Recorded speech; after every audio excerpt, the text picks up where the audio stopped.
Hello, this is Samira Adam, and I am doing a presentation for Metropolitan State University's ICS 382 Section 50 class. My instructor is Ms. Jennifer Grant, and today I will be talking about data privacy and protection. Oh. Just a disclaimer, this video is solely for educational purpose, and me or Metro State are not liable for any of the damages that could be caused by using this demonstration. Just an introduction about this entire topic. The internet allows you to do a lot of things from your computer, and just to understand the importance of protecting your information online and also in person from social engineering attempts helps in keeping your life running as smoothly as possible. And let's just get in and start off with what privacy is defined as. Privacy is defined as a value that consists of your four human rights, which is being able to do everything in solitude, in anonymity, intimacy, and you just having the right to reserve your privacy. What is considered to be covered under privacy?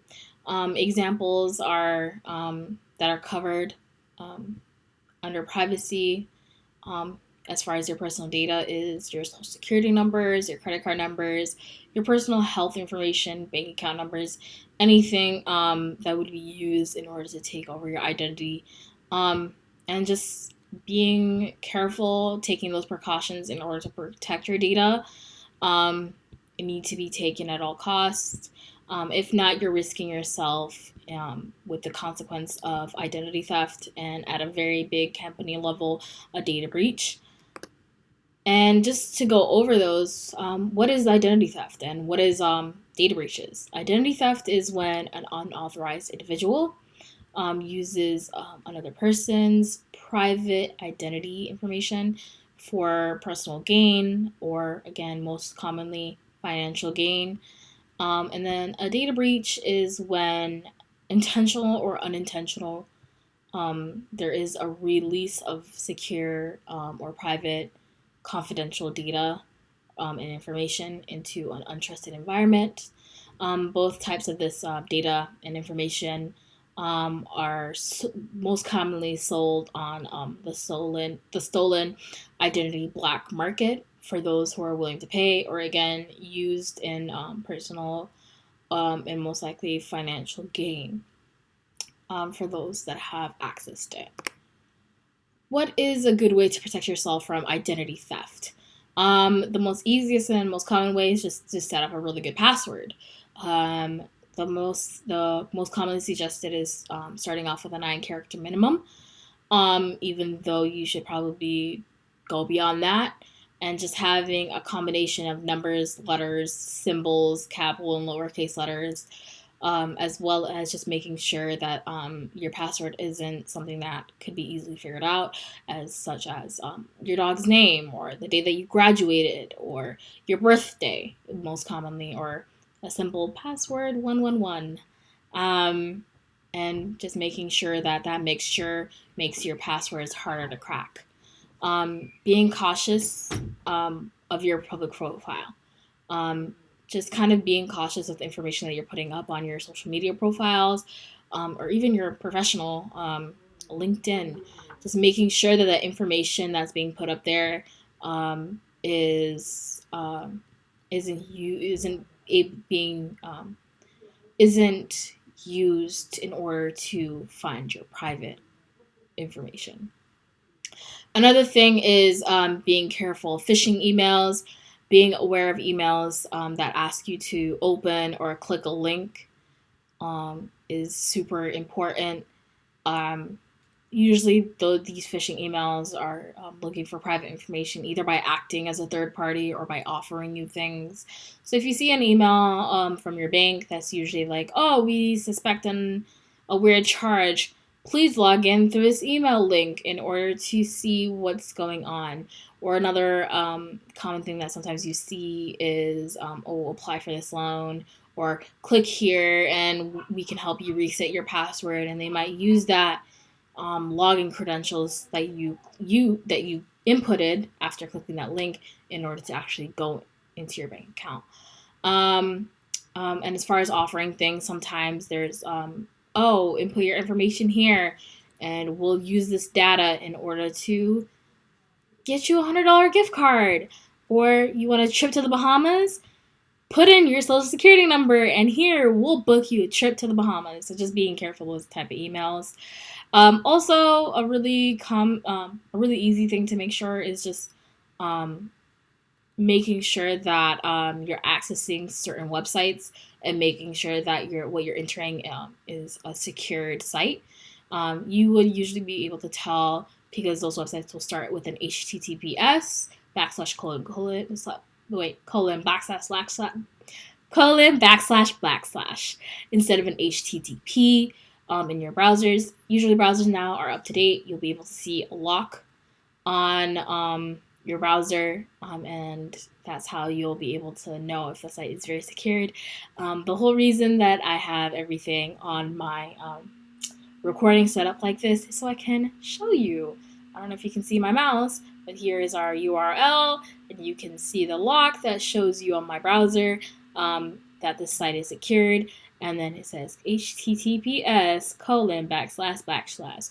So I, for sure, am on a secured site. And that's always very good to know and very relieving. There's other methods of identity theft. The most common and on the rise is skimmer devices. These are usually handheld devices that are used to copy credit card information. You will usually you either will see or you won't see them. It's depending on the details. If something feels out of place, wrong to you, because of these RFID chip credit cards now. Sometimes it could be simple as somebody bumping into you or somebody accidentally touching your wallet or anything like that in order to get your credit card information. But again, because in the US RFID chips aren't really common, it's not mostly seen, and now companies are trying to get better at making those a little bit more secure, beating those skimmer devices. A really common one, though, that I've seen around the internet nowadays is skimmer devices on ATMs.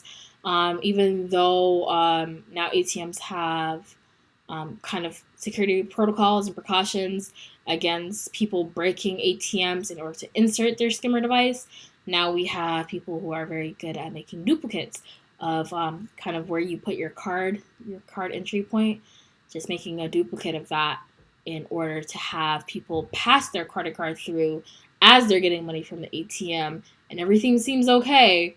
And because it's passing through twice, they get a pretty accurate copy of your credit card, and then using that information in order for personal gain, and all of that.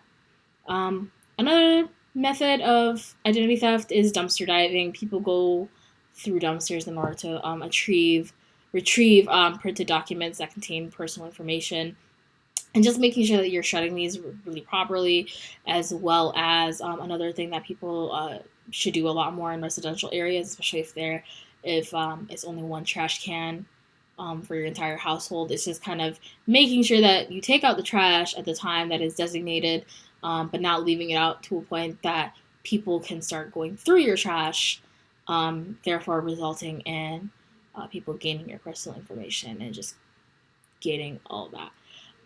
Again, I've been over this, but phishing, just sending emails from your banks, your credit card companies, looking for you to click on that link in order to get that information. Especially if it is an email from your bank or credit card. I'm not saying that you shouldn't trust them.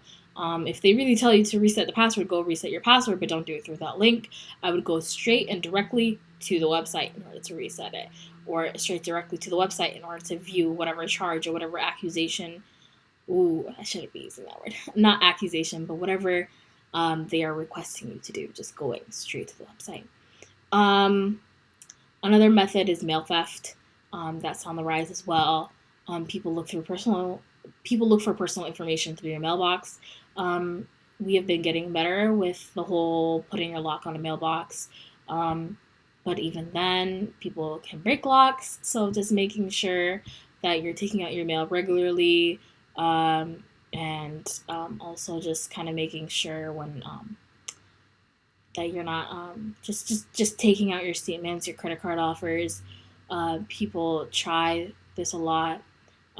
Really good social engineers will go ahead and, in order to gain information about you for a long period of time, will go ahead and reroute your mail in order to gain more access from you. So just being mindful about that. If you feel like you're missing a statement, if you feel like you're missing an insurance quote, credit card offer, just making sure.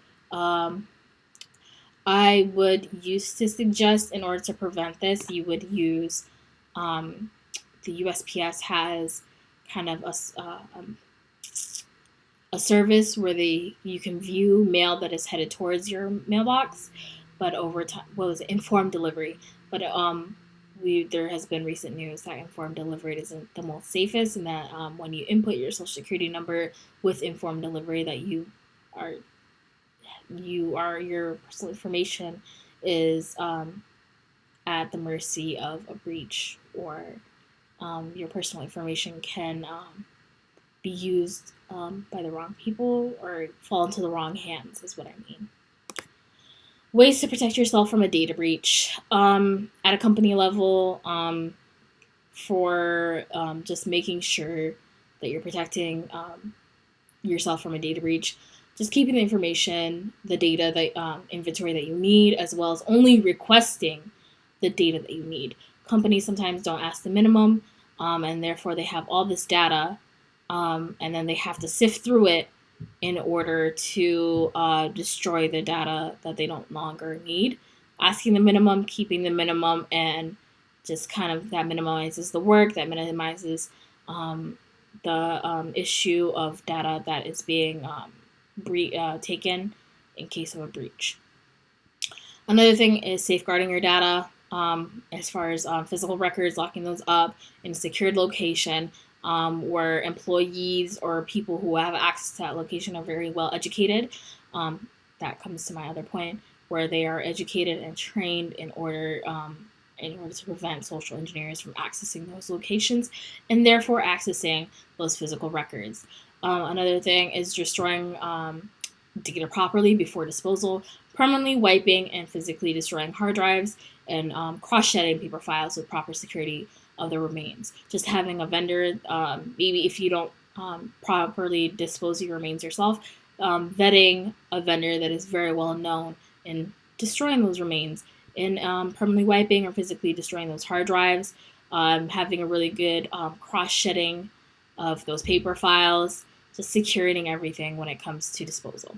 Another thing that companies need to keep in mind as far as technology is that technology is forever growing exponentially, and therefore procedures need to be updated at that rate as well. Just updating those ID systems if they seem unsecure. So just following that rate and providing new solutions every single day to match those.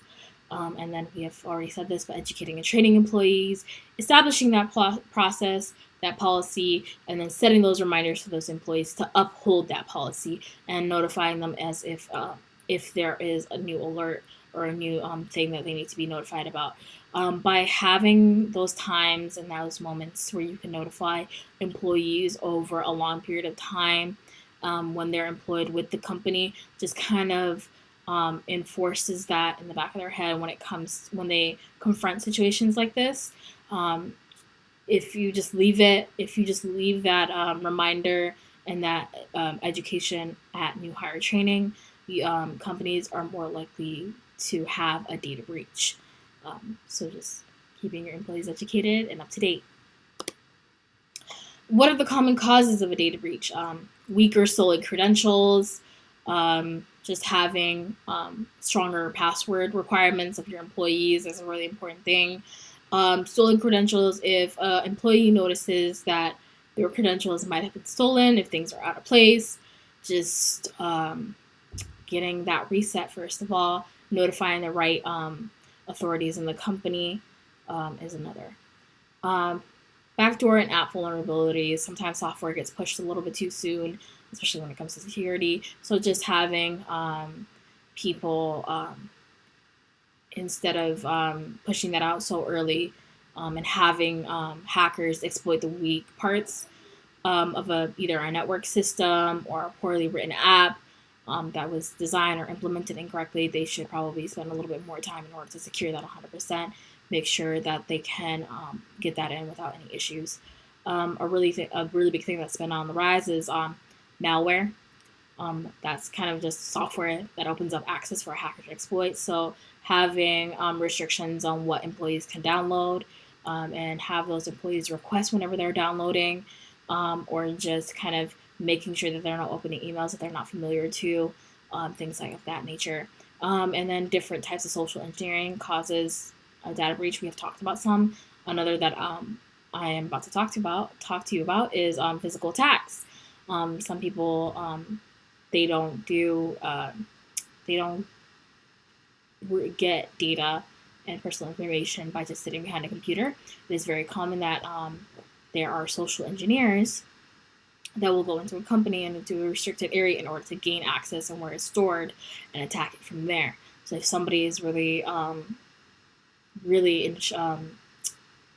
interested in attacking your data, they might go to a restricted access, social engineer their way into that area, and then go ahead and either steal, corrupt, destroy your data. And another thing that we've already talked about when it came to backdoor and app vulnerabilities is just improper configuration.